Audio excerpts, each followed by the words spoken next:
Capítulo 1. Una devota inmortal. El sol se hunde en el horizonte de Rajastán, tiñendo de oro y escarlata la arena del desierto. En los templos, las lámparas de aceite parpadean, y una melodía flota en el aire. Es el canto de Mirabai, aún vivo en las voces de los devotos. 5 siglos después de su muerte, sus versos siguen resonando, como si el tiempo no hubiera podido borrar su devoción. No soy la esposa de un mortal. He entregado mi alma a Giridhari. Recitan los fieles, repitiendo las palabras de aquella mujer que desafió reyes, familias y tradiciones por un amor divino. Mirabai no fue una reina, aunque nació en la cuna de la nobleza. No fue una guerrera, aunque su vida fue una lucha constante. No fue una revolucionaria política, aunque su simple existencia alteró el orden de su tiempo. Fue ante todo una amante de Krishna, y en ese amor encontró su libertad, pero también su tormento. Estamos en el siglo XVI. La India es un mosaico de reinos fragmentados, envueltos en guerras y alianzas cambiantes. El Rajastán de Mirabai es una tierra de palacios fortificados y guerreros Rajput que viven y mueren por el honor. En este mundo, el deber de una mujer noble es claro: casarse, ser obediente y garantizar la continuidad del linaje. Pero Mirabai nació con un corazón que no entendía de deberes familiares ni de etiquetas sociales. Desde niña se sintió atraída por una presencia que no era de este mundo: Krishna, el dios de la compasión, el flautista encantador de Brindavan. Mientras otras niñas jugaban con muñecas, ella hablaba con una pequeña estatua de Krishna como si fuera su compañero de vida. Su familia la observaba con una mezcla de desconcierto y resignación. Es solo una fase, decían, pero no lo era. Cuando llegó el momento de su matrimonio, no opuso resistencia. Se casó con Bograj, príncipe de Mewar, y entró en la corte como se esperaba de ella. Pero lo que nadie imaginó es que no dejaría de lado a Krishna. Mientras otras mujeres nobles se cubrían el rostro y cumplían sus deberes en la sombra, Mirabai se levantaba en la noche para cantar y danzar en los templos, perdiéndose en su devoción. El escándalo no tardó en llegar. Una princesa Rajput no debía vagar por los templos ni cantar en las calles como una mendiga iluminada. Su esposo intentó controlarla. Su suegra la acusó de deshonrar a la familia. Sus detractores susurraban en los pasillos de mármol: «Está loca, es un peligro». Pero Mirabai no escuchó, porque cuando el amor es divino, las cadenas humanas dejan de tener peso. Su historia se convirtió en leyenda. ¿Fue una santa iluminada, cuyo amor por Krishna trascendió este mundo, o fue una rebelde que usó la religión como escape de una vida que nunca quiso? La respuesta depende de quién la cuente. Para los devotos, Mirabai fue la encarnación misma de la entrega absoluta. Para los guardianes del orden social, fue una amenaza que debía ser silenciada. Pero más allá de interpretaciones, su poesía sigue viva. No importa cuántos siglos pasen, cuántos imperios caigan ni cuántas lenguas cambien. Mientras alguien cante sus versos en una noche iluminada por la luz de la luna, Mirabai seguirá desafiando al mundo. Y así comienza su historia. Capítulo 2. Una niña nacida entre espadas y leyendas. El Rajastán del siglo XVI es una tierra de extremos. Dunas doradas y fortalezas imponentes. Música celestial y batallas sangrientas. Es el hogar de los Rajputs, una casta de guerreros cuyo honor lo es todo. Para ellos, la lealtad y la valentía son las únicas monedas aceptables en la historia. En esta tierra, en una noche perfumada de incienso y arena, nació una niña en la familia real de Kutki. Un pequeño principado Rajput. La llamaron Mirabai. Su linaje era noble, descendiente de antiguos reyes que habían combatido en los campos de batalla con el acero brillando al sol. Desde su nacimiento, su destino parecía claro. Crecería en los patios de un palacio fortificado, aprendería las costumbres de la corte y cuando llegara el momento, se casaría con un príncipe para sellar una alianza. Pero Mirabai no era como las demás niñas de su casta. Se decía que había nacido con un resplandor especial en los ojos, como si el universo hubiese derramado un poco de su luz en su alma. Sus padres la miraban con orgullo, pero también con una leve inquietud. Algo en ella era distinto, aunque aún no podían nombrarlo. La historia de su primer contacto con Krishna es una leyenda que ha sido contada de muchas formas, pero hay una versión que sobrevive en el corazón de los devotos, una historia tan hermosa que parece arrancada de las escrituras sagradas.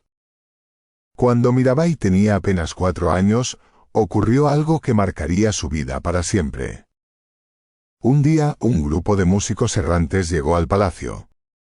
Los sirvientes los dejaron entrar en los patios interiores, donde los nobles podían disfrutar de sus cánticos sin mezclarse con la plebe. La pequeña Mirabai estaba allí, escondida tras las columnas de mármol y observando con curiosidad. Entonces comenzaron a cantar sobre Krishna. Era un canto lleno de amor, de anhelo y de dulzura. Narraban historias del dios niño robando mantequilla, de su danza con las pastoras en las noches de luna, y de su flauta hipnotizando a todo el universo. Algo en aquellas palabras atravesó a Mirabai como un relámpago. No entendía todo lo que decían, pero sentía cada nota en su piel, en su pecho y en su alma. Se acercó temblando de emoción y por primera vez pronunció su nombre. ¿Quién es Krishna?, preguntó Mirabai con la curiosidad genuina de una niña. Los músicos dejaron de tocar por un momento. Un anciano con barba blanca la miró con una sonrisa y le respondió con la ternura de quien ve a un alma destinada para algo grande. Krishna es el amado del mundo, niña, el que nunca abandona a quien lo llama. Esa noche Mirabai no pudo dormir. Su mente estaba llena de imágenes de un joven de piel azul tocando la flauta bajo la luna. Su corazón palpitaba como si algo antiguo y sagrado hubiera despertado dentro de ella. A la mañana siguiente corrió a los aposentos de su madre. La encontró rodeada de doncellas y joyeros, eligiendo adornos para un festival próximo. Mirabai tiró de su sari con insistencia. «Madre, quiero un esposo», le dijo, con toda la seriedad que podía venir de una niña inocente. Las mujeres se rieron. «Pero si solo eres una niña, mi pequeña», respondió su madre acariciándole el cabello. «Lo sé, pero he decidido que solo quiero casarme con Krishna», contestó Mirabai tajantemente. Las risas se apagaron. Su madre frunció el ceño y sus damas de compañía intercambiaron miradas incómodas. «No digas tonterías, hija. Krishna es un dios, no un esposo para una niña de carne y hueso». Mirabai no respondió, solo inclinó la cabeza con solemnidad, como si acabara de recibir una profecía. Desde aquel día, comenzó a hablar con Krishna como si fuera su amigo. No había imagen ni estatua del dios en su hogar, pero en su mente él estaba siempre presente. Se le podía ver susurrando en los pasillos y riendo en los jardines como si compartiera secretos con alguien invisible. Poco después ocurrió algo que selló su devoción de por vida. Un día, su abuelo, un noble respetado y devoto, la llevó a un templo cercano. Mirabai observaba fascinada las figuras talladas en piedra, las lámparas de aceite y los cánticos resonando en el aire. Y entonces su abuelo hizo algo inesperado, sacó de su manto una pequeña estatua de Krishna, y la puso en sus manos. «Este es Krishna, tu amado», dijo con una sonrisa, «cuídalo bien». A partir de ese día, Mirabai nunca se separó de aquella imagen. Le hablaba, le cantaba y le confiaba sus sueños. Para ella Krishna no era solo una deidad en un templo, era su compañero, era su destino y era su todo. Mientras otras niñas de su edad jugaban con muñecas de arcilla y aprendían las artes de la danza cortesana, Mirabai pasaba horas en los templos escuchando a los santos cantar sobre Krishna. Su familia comenzó a preocuparse. «Es solo una fase», se decían unos a otros. Creían que con el tiempo olvidaría su obsesión y cumpliría su destino como cualquier otra mujer noble. Pero estaban equivocados. En el corazón de aquella niña ardía un fuego que nunca se apagaría. Había nacido en un mundo de espadas y alianzas políticas, pero su alma pertenecía a otro reino. Un reino donde no importaban los linajes ni las guerras, donde lo único que contaba era el amor puro y la entrega absoluta. Mirabai aún no lo sabía, pero su camino ya estaba trazado, y muy pronto el mundo lo descubriría. Capítulo 3. Una boda con el peso de un reino. Los tambores resonaban en las montañas de Mewar. Las trompetas Rajput anunciaban la llegada de la comitiva nupcial. Un desfile de elefantes adornados con oro, caballeros con turbantes de guerra y bailarinas cuyas pulseras tintineaban al ritmo de la música. En el corazón de este desfile majestuoso, Mirabai avanzaba, vestida con un sari rojo bordado con hilos de plata, y cubierta de joyas que no significaban nada para ella. A los 16 años, la niña que había jurado entregarse solo a Krishna era ahora la esposa de Boj Raj, el príncipe de Mewar. Los reinos Rajput no se unían por amor, sino por alianzas estratégicas. El matrimonio de Mirabai no era una excepción. Su familia la había entregado a la casa Sisodia, una de las dinastías más poderosas de la India, para fortalecer la relación entre Kutki y Mewar. La boda no era solo un evento festivo. Era un pacto de honor entre guerreros, sellado con promesas y tradición. Para todos los presentes, aquel era un día de gloria. Para Mirabai era una amarga despedida. Desde el momento en que cruzó las puertas de la imponente fortaleza de Chittorgarh, supo que su vida nunca volvería a ser la misma. Atrás quedaban los jardines de su infancia. Atrás quedaban las noches en vela hablando con su pequeña estatua de Krishna. Ahora pertenecía a una familia donde la devoción tenía su lugar, pero la política y la guerra dictaban las reglas. Mewar era un reino de guerreros. En sus salones resonaban historias de héroes Rajput que preferían la muerte antes que la rendición. Sus mujeres eran educadas en el arte de la dignidad y el sacrificio, listas para inmolarse en la pira funeraria de sus esposos si el honor lo requería. Mirabai debía encajar en este mundo. Debía cumplir con su deber como princesa, atender las ceremonias, supervisar las labores del palacio y dar un heredero a la dinastía. Pero desde el principio algo en ella desconcertó a todos. Se levantaba antes del amanecer, no para atender a su esposo, sino para ir a los templos. Mientras las demás princesas se recluían en los aposentos privados, ella cantaba en público, perdiéndose en el éxtasis de su devoción. En los pasillos de mármol del palacio, susurraba el nombre de Krishna como si lo estuviera llamando. Los cortesanos murmuraban. Las doncellas la observaban con ojos curiosos. Su suegra, la reina, apretaba los labios con desaprobación, pero lo peor de todo fue que no mostraba el más mínimo interés por su esposo. Boj Raj no era un hombre cruel. Era un guerrero respetado, un príncipe criado en la estricta disciplina de los Rajputs. Se había casado con Mirabai esperando una esposa obediente como dictaba la tradición, pero en lugar de eso, tenía a una mujer que hablaba de Krishna con más devoción de la que jamás le mostraría a él. Al principio intentó comprenderla. «Eres mi esposa, este es tu hogar», le dijo una noche con paciencia forzada. Mirabai le sostuvo la mirada con una tranquilidad que lo desarmó. «Mi hogar está donde esté Krishna», le contestó. Boj Raj sintió una punzada de frustración. No entendía cómo una mujer podía amar a un dios invisible más que a su esposo de carne y hueso. Los días pasaban y las murmuraciones crecían. «No se comporta como una princesa», decían en la corte, «se ha convertido en una mendiga devota». Con el tiempo la situación se volvió insostenible. La suegra de Mirabai, cansada de los rumores y la vergüenza que traía a la familia, ordenó que se la vigilara de cerca. Se le prohibió asistir a los templos sin permiso. Se le exigió que cumpliera sus deberes como princesa y que dejara de actuar como una asceta errante. Pero Mirabai no podía ser domada. Cuando le cerraron las puertas del templo, comenzó a cantar dentro del palacio. Cuando le prohibieron cantar en voz alta, susurró los nombres de Krishna en cada rincón. Y cuando intentaron aislarla, se refugió más profundamente en su amor divino. Gojraj, dividido entre el deber y la frustración, comenzó a distanciarse de ella. La mujer con la que se había casado no pertenecía a su mundo. Sus consejeros le advirtieron: si no la controlas, será una vergüenza para la casa de Mewar. El palacio se convirtió en un campo de batalla silencioso.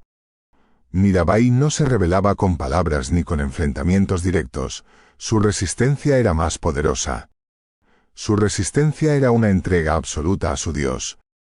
Y esa devoción, más que cualquier rebelión abierta, desafiaba la estructura misma del poder de palacio. La hostilidad hacia ella creció. Algunos decían que debía ser castigada. Otros susurraban que su amor por Krishna era una locura peligrosa. Había quienes incluso contemplaban eliminarla para salvar el honor de la familia. Y entonces llegaron los primeros intentos de silenciarla. Un día le enviaron un cáliz de veneno disfrazado de ofrenda sagrada. Mirabai lo tomó en sus manos, con la misma paz con la que cantaba a Krishna. Si es su voluntad, que así sea, murmuró antes de beberlo. Los sirvientes esperaron, los minutos pasaron. Nada ocurrió, la noticia se esparció como fuego en la corte. Krishna la ha protegido, decían unos, es un milagro, murmuraban otros. Pero la familia real no veía milagros, veía una amenaza. En ese momento supieron que Mirabai nunca se doblegaría. Capítulo 4. La voz de una devota inmortal. El palacio de Mewar había intentado doblegarla. Pero en lugar de rendirse, Mirabai encontró una nueva forma de expresar su devoción: su voz. Empezó a componer poemas y canciones. Versos impregnados de amor divino y desesperado anhelo por Krishna. No eran simplemente palabras, eran súplicas, confesiones y gritos de un alma que ardía por un Dios intangible. Cada noche, cuando la corte dormía, Mirabai cantaba en los templos y en los pasillos oscuros del palacio. Su voz se volvía un río imparable, llevando su mensaje más allá de los muros de Mewar. Los sirvientes la escuchaban y en secreto repetían sus versos. Los sacerdotes la observaban con respeto. Las calles comenzaron a murmurar su nombre. Los peregrinos y místicos que pasaban por Mewar llevaban sus canciones a otros reinos. Su fama creció. Se hablaba de una princesa que no quería tronos ni joyas, sino solo el amor de Krishna. Para los devotos era una santa naciendo en medio de la opulencia. Para la corte, era un escándalo que no podían seguir tolerando. La paciencia de su familia política se agotó. Su suegra y los consejeros reales estaban convencidos de que Mirabai debía ser detenida. Sus cantos eran inaceptables. Su comportamiento era una vergüenza, y su influencia sobre el pueblo se volvía peligrosa. Decidieron acabar con ella. El primer intento había fallado. El veneno que le habían dado no la había matado. Algunos en la corte susurraban que Krishna la había protegido. Pero los más pragmáticos sospechaban que alguien había alterado la dosis. No iban a cometer el mismo error 2 veces. Un día, Mirabai recibió una copa de veneno mezclado junto con su comida sagrada. Esta vez, los ojos de los sirvientes estaban fijos en ella, esperando. Mirabai tomó la copa con una sonrisa tranquila. Si Krishna quería que viviera, viviría. Si quería que muriera, moriría. Bebió sin titubear. El palacio entero esperó. Los minutos pasaron. Luego 1 hora, pero Mirabai seguía viva cantando un himno a Krishna. Los rumores se desataron como fuego en bosque seco. Algunos creyeron que la muerte la rechazaba. Otros decían que Krishna mismo bebía el veneno por ella. Pero la familia real solo vio una cosa: su fracaso. El siguiente intento fue más directo. Una noche se le ordenó que se reuniera en un templo solitario para una ceremonia especial. Cuando llegó, encontró a un hombre con una daga esperándola. Ella no huyó, ella no gritó. «Si quieres mi vida, tómala», dijo cerrando los ojos. «No hay nada que posea excepto mi amor por Krishna». El asesino dudó, su mano tembló y no pudo hacerlo. Dejó caer la daga y escapó en la oscuridad. Mirabai regresó al palacio, serena, como si nada hubiera ocurrido. Aquello fue la gota que colmó el vaso. Mewar no la quería, pero tampoco podían matarla. Ella misma debía tomar la decisión de irse. Una noche, mientras la luna brillaba sobre Chittorgarh, Mirabai tomó su única posesión valiosa, la pequeña estatua de Krishna que su abuelo le había dado cuando era niña. Se cubrió con un simple sari de algodón y salió del palacio. No tenía oro, no tenía escolta, solo su amor y los caminos abiertos. Las puertas de Mewar se cerraron tras ella. Pero al cruzarlas, Mirabai sintió por primera vez en su vida que era verdaderamente libre. Se convirtió en una santa errante. Una mendiga divina que vagaba de templo en templo y de pueblo en pueblo, cantando a Krishna. Sus canciones no eran para los nobles ni para la corte. Eran para los aldeanos, los pastores, los mendigos y las viudas. El palacio de Mewar esperaba que la pobreza la destruyera. Pero lo que no entendían es que Mirabai nunca había pertenecido a ellos. Ahora, en los caminos polvorientos de la India y en los templos bañados por la luz de la aurora, Mirabai era más poderosa que nunca, y su viaje apenas comenzaba. Capítulo 5. Los caminos de la devoción. Mirabai avanzaba por los caminos polvorientos de la India sin riquezas, sin posesiones y sin miedo. A sus espaldas había dejado las murallas de Mewar. Pero no llevaba resentimiento, no sentía odio por aquellos que habían querido silenciarla. Solo sentía gratitud, porque al expulsarla le habían permitido finalmente pertenecer al único mundo que importaba, el mundo de Krishna. Su primer destino fue Brindavan, la tierra sagrada donde Krishna había pasado su infancia según la tradición hindú.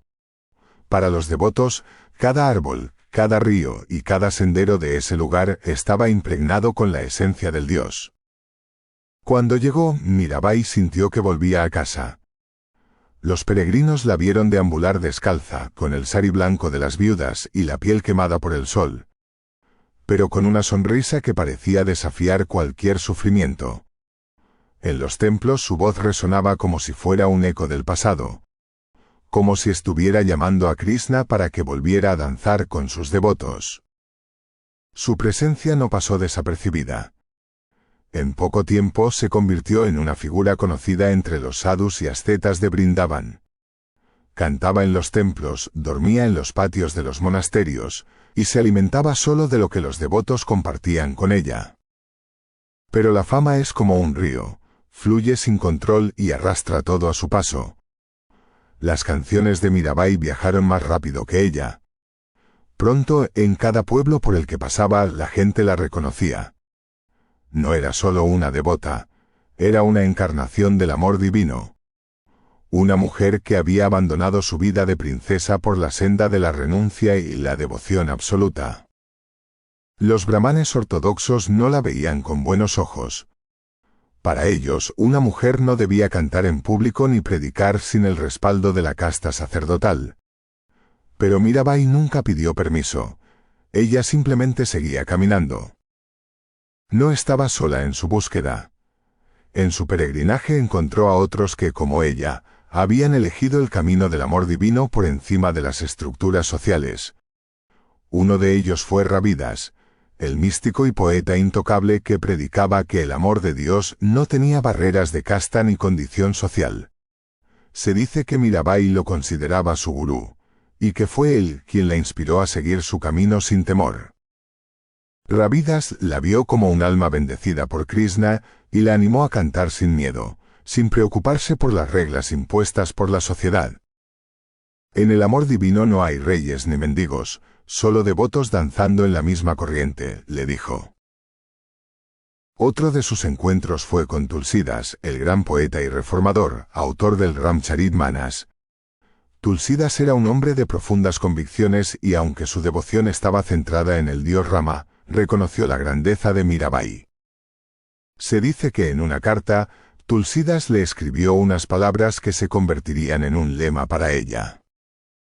Abandona a aquellos que no entienden tu amor por Dios, quédate solo con tu fe, porque eso es lo único eterno. Estos encuentros fortalecieron a Mirabai. No era la única que había renunciado a todo por la devoción. Había otros como ella. Almas ardientes que rompían barreras y llevaban el mensaje de Dios a las calles y a los templos. A medida que viajaba, su influencia crecía.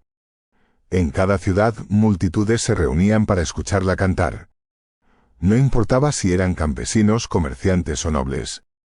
Todos sentían la vibración y el amor de sus palabras.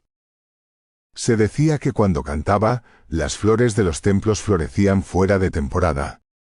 Que los ríos parecían ralentizar su curso, como si quisieran escucharla. Y que aquellos que sufrían, encontraban paz en el sonido de su voz. Pero no todos la veían como una santa. Los brahmanes más conservadores insistían en que su comportamiento era inapropiado para una mujer. Querían silenciarla, controlarla y hacerla desaparecer. Cuando llegó a Dwarka, la ciudad sagrada donde se creía que Krishna había reinado en su forma terrenal, algunos sacerdotes le negaron la entrada a los templos. No eres digna, le decían. Mirabai se quedó de pie frente a las puertas cerradas y sonrió con dulzura.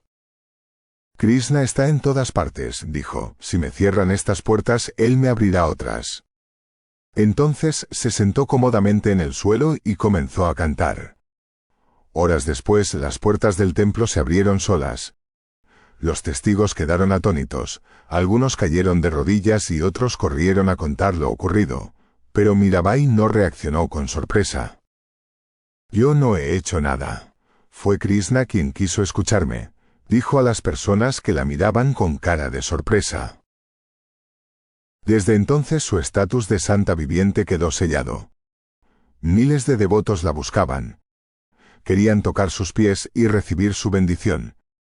Pero ella no reclamaba títulos ni poderes ni glorias, solo quería cantar y perderse en el éxtasis de su amor por Krishna. Las noticias llegaron a Mewar. Los mismos que la habían expulsado comenzaron a dudar, y se habían desterrado a una verdadera santa. Pero ya era tarde, Mirabai ya no pertenecía a ningún reino terrenal. Capítulo 6. El misterio de su desaparición. El sol de la tarde teñía de oro las aguas del mar Arábigo. Dwarka, la ciudad sagrada donde Krishna había reinado según la tradición, vibraba con la devoción de los peregrinos. Entre ellos, una figura era más venerada que muchas de las deidades del templo, Mirabai. No tenía riquezas, no tenía hogar, solo tenía su voz y su amor infinito por Krishna. A pesar de la resistencia inicial de algunos brahmanes ortodoxos, los sacerdotes del templo terminaron aceptándola. La multitud que llegaba a escucharla era demasiada como para ignorarla. Se decía que su sola presencia hacía florecer la fe en los corazones más endurecidos. Los años habían pasado. Su cabello se había vuelto más blanco y su piel llevaba las marcas del sol y del tiempo. Pero su voz seguía intacta y pura como el agua del Ganges. Cada noche cantaba en los templos de Dwarka, perdiéndose en el éxtasis de su devoción. Pero había algo distinto en su mirada, como si supiera que su tiempo en la tierra estaba llegando a su fin. Un día, se retiró al templo de Krishna. Se dice que había sentido el llamado de su amado, y que Krishna mismo la estaba esperando más allá de este mundo. Y entonces ocurrió lo inexplicable. Existen varias versiones sobre lo que sucedió aquella noche. Algunos relatos dicen que Mirabai entró en el santuario del templo y nunca salió. Los sacerdotes la buscaron por todas partes, pero todo lo que encontraron fue su sari blanco doblado cuidadosamente frente a la imagen de Krishna. Otras historias afirman que mientras cantaba su último himno, su cuerpo comenzó a brillar con una luz dorada, y ante la mirada atónita de los devotos, se desvaneció en el aire, uniéndose a Krishna en una danza eterna. Para quienes la amaban, su desaparición fue una prueba de que Mirabai no era una mujer común. Era una encarnación del amor divino, y su cuerpo, que había sido perseguido y humillado en la tierra, fue finalmente reclamado por Krishna. Los más escépticos dicen que simplemente murió como cualquier otra persona, que su muerte fue natural, y que la historia de su desaparición fue creada por sus seguidores para inmortalizar su leyenda. Pero lo cierto es que nadie encontró su cuerpo. No hubo tumba. No hubo ceremonia fúnebre. Solo el eco de sus canciones flotando en el viento. Mirabai había desaparecido, pero su voz no. Sus poemas se habían esparcido por toda la India, pasando de generación en generación, de devoto en devoto. Sus versos se cantaban en templos, en calles, en casas humildes y palacios. Su historia trascendió el tiempo, convirtiéndola en uno de los pilares de la tradición Bhakti. Hoy en la India su nombre sigue vivo. En cada festival religioso, en cada grupo de devotos y en cada rincón donde se canta a Krishna, Mirabai está presente. Su legado no se limita a la religión. Su poesía es parte del corazón de la literatura india. Se estudia, se recita y se canta. Sus palabras no solo hablan de Krishna, sino de la libertad espiritual, del amor incondicional y de la lucha contra las estructuras que intentan aprisionar el alma.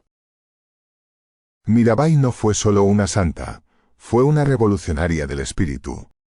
Los reyes la quisieron callar, los sacerdotes la quisieron excluir, la sociedad la quiso someter. Pero al final su canto fue más fuerte que cualquier muro y más eterno que cualquier trono, y así 5 siglos después su voz sigue viva. Capítulo 7. Una voz inmortal. El viento sigue llevando su canto. Sus versos no son solo parte de la historia, son parte de la vida diaria de millones de personas en la India. Su poesía se convirtió en una de las más puras expresiones del movimiento Bhakti. No eran solo palabras, eran plegarias cantadas, ecos de un alma que hablaba directamente con su Dios. Los cantos de Mirabai no quedaron atrapados en los manuscritos antiguos. Sus versos se han transmitido de generación en generación, primero a través de la tradición oral, luego en libros y finalmente en grabaciones musicales que han llevado su mensaje a cada rincón del mundo. En la India, sus cantos devocionales siguen siendo interpretados por músicos de renombre y devotos anónimos por igual. Las grandes voces de la música clásica india han prestado su arte para inmortalizar sus versos. En cada rincón donde se entonan himnos a Krishna, la voz de Mirabai está presente. La historia de Mirabai ha trascendido la frontera de la religión. No es solo una santa del movimiento Bhakti, sino un símbolo de amor, valentía y libertad espiritual. Su vida ha inspirado incontables obras de arte, desde pinturas tradicionales hasta modernas representaciones cinematográficas. El cine indio ha contado su historia en múltiples ocasiones, con películas que han buscado capturar la intensidad de su fe y el sacrificio que hizo por su verdad. Pero más allá del arte, Mirabai sigue tocando el corazón de los buscadores espirituales. En un mundo donde las normas sociales aún oprimen a quienes buscan su propio camino, ella sigue siendo un faro de inspiración. En la India rural hay mujeres que ven en Mirabai un ejemplo de fuerza, y de una mujer que se atrevió a desafiar a la sociedad para seguir su llamado interior. En las ciudades, su poesía se estudia en las universidades, se canta en festivales y se recita en momentos de devoción. En Occidente, donde el yoga y la meditación han llevado la espiritualidad india a millones de personas, sus versos han sido traducidos a innumerables idiomas. Cada vez más personas encuentran en su historia una conexión con la búsqueda de lo divino. El mundo de hoy es radicalmente diferente al que Mirabai conoció. Las cortes de los Rajputs han desaparecido, Los templos han cambiado y las ciudades han crecido, pero la esencia de su mensaje sigue siendo relevante. Mirabai representa la eterna lucha entre el alma y el mundo, entre lo que nos dicen que debemos ser y lo que realmente somos. Cada vez que alguien recita o canta su poesía, y cada vez que alguien desafía el miedo para seguir su llamado interior, la chispa de Mirabai vuelve a nacer. Porque Mirabai nunca murió. Su cuerpo pudo haberse desvanecido en un templo de Krishna, pero su espíritu sigue caminando por los senderos de la India. En las voces de los devotos, en la música que llena el aire de los templos y en los corazones de quienes buscan su propia verdad. Y quizás, en una noche silenciosa cuando todo se detiene y solo se escucha el viento, su canto aún resuena, llamando a Krishna en la eternidad. Mirabai no fue solo una persona, fue un mensaje. Un mensaje que sigue vibrando en el corazón de la humanidad, y en el alma de cada buscador espiritual, sin importar al Dios al que dirija sus oraciones.